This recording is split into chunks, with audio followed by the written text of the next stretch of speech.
ایک اور ایکسیپشن ہے وہ یونس علیہ السلام کی ہے.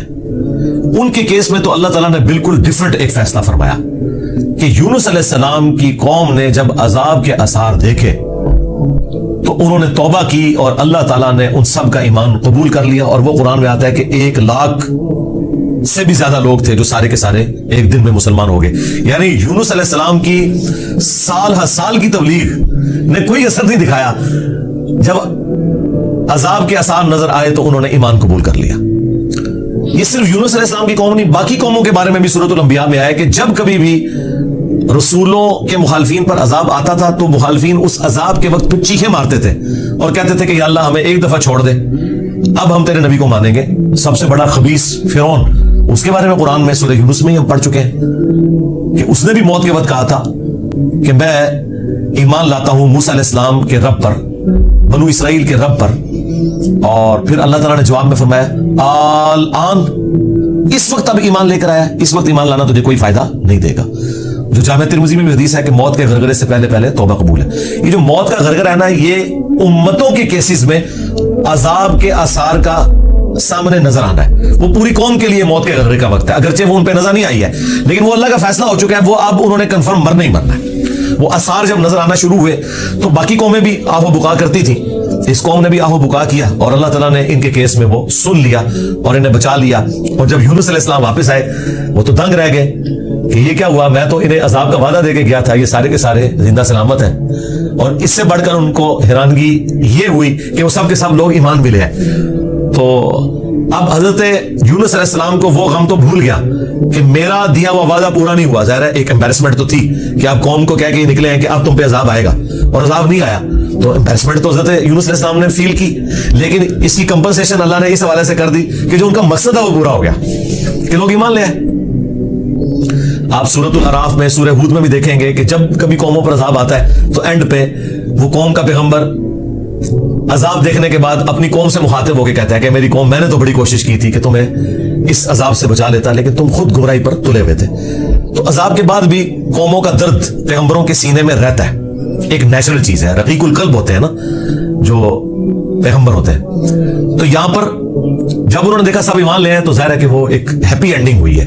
کیا ڈراپ سین ہوا ہے. میں کبھی بعض اوقات یہ جب حضرت یونس علیہ السلام کی قوم کا واقعہ قرآن میں پڑھتا ہوں نا تو میں بڑی خواہش کرتا ہوں کہ میں جنت میں جا کے یہ منظر دیکھوں کہ وقت کا پیغمبر عذاب کی وہی سنا کے گیا ہے اور لوگ چیخو پکار کر رہے ہیں اور ایسا یونیک کیس ہو گیا ہے، سمجھ لیں مردے ہی زندہ ہو گئے کہ اللہ تعالیٰ ان کی چیخو پکار سن کے ان کی توبہ بھی قبول کر لیتا ہے. اور پھر یونس علیہ السلام جب واپس آتے ہیں ان کی حیرانگی کیا ہوگی. ٹھیک ہے، کیا ڈراپ سین ہوگا. میں کہتا ہوں اس طرح کی کوئی ٹریجک فلم نہیں ہو سکتی جو یونس علیہ السلام اور ان کی قوم کی ہے. اور وہ کیوں ہوا؟ صرف یونس علیہ السلام سے ایک اجتہادی خطا ہوئی. ہم اسے گناہ نہیں کہتے، وہ خطا ہے. انبیاء خطا کرتے ہیں لیکن چونکہ وہ اپنی خطا پر قائم نہیں رہتے اور وہ گناہ کے زمرے میں بھی نہیں ہے، غلطی ہے بحیثیت انسان. انسان غلطیوں سے پاک اگر ہم پیغمبروں کو کہتے ہیں تو یہ پاک وہ والا نہیں ہے جس طرح اللہ پاک ہے. آپ سبحان کا لفظ صرف اللہ کے ساتھ بولتے ہیں، کوئی پیغمبر بھی سبحان نہیں ہے. پرفیکٹ صرف اللہ ہے. دیکھیں انسان تو ہے ہی امپرفیکٹ. جب ہم نیند کے محتاج، کھانے پینے کے محتاج، اس کے بعد ٹوائلٹ کے محتاج اور سب سے بڑھ کر اپنی زندگی کے لیے اپنے رب کے محتاج، تو انسان تو پرفیکٹ ہے ہی نہیں ہے. پرفیکٹ صرف اللہ ہے جو کسی کا محتاج نہیں ہے.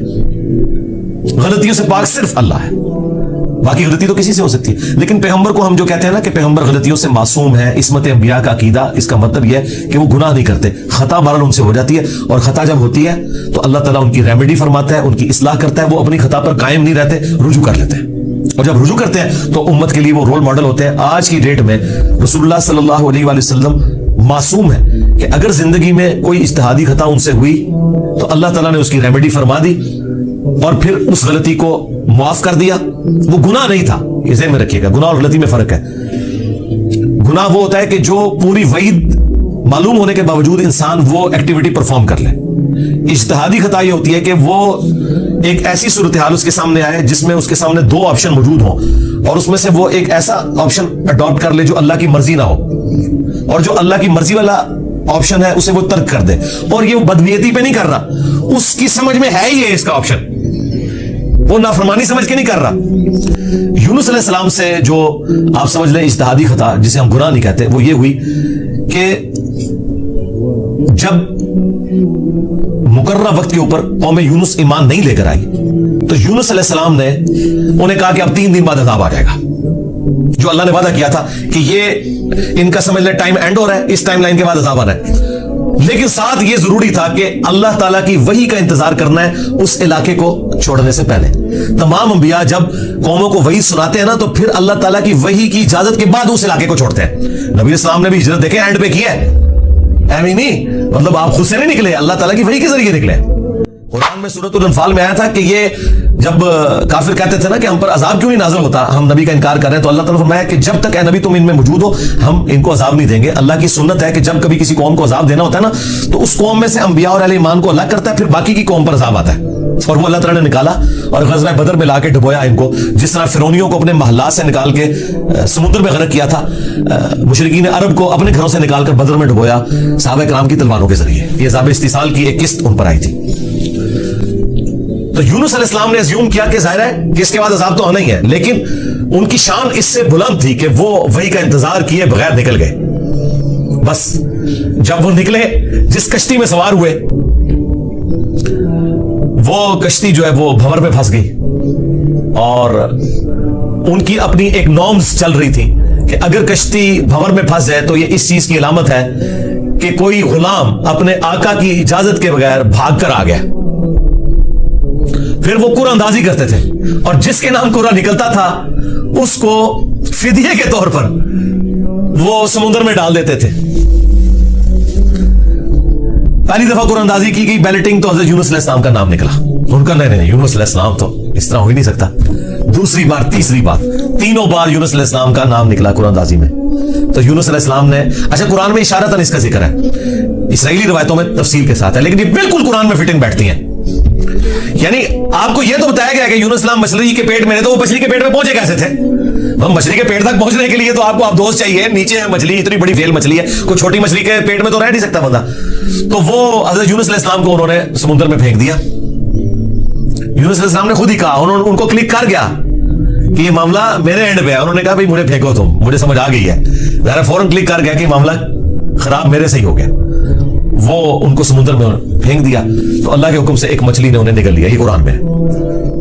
قرآن میں آگے تفصیل نہیں ہے کہ کتنے دن تک, لیکن تورات میں ملتا ہے کہ 3 دن اور 3 رات تک وہ مچھلی کے پیٹ میں رہے. یہ ویسے پبلک مشہور ہے 40 دن, نہیں 3 دن ہے. بس وہی 3 دن, وہ جو 3 دن عذاب آنے تھے نا, وہ 3 دن انہوں نے مچھلی کے پیٹ میں گزارے, اور وہ 3 دن ان کی قوم نے زندگی موت کی کشمکش میں گزارے ہیں کہ ابھی عذاب آیا کہ آیا.